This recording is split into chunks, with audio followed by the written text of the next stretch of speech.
علامه طباطبایی 40 سال زندگی متأهلانه داشت. خانومش وقتی از دنیا رفت، علامه طباطبایی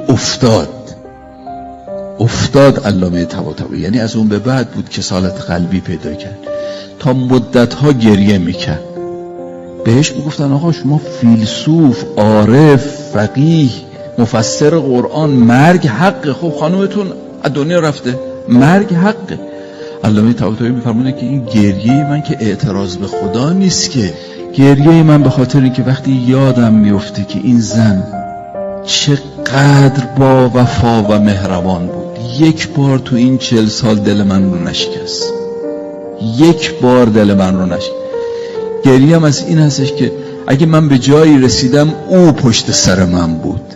رو تفسیر المیزان اسم من هست، علامه طباطبایی، اما در واقع این تفسیر رو 2 نفر نوشتن، یعنی پشتیبانی های خانمم بود که من تونستم این کار رو بکنم.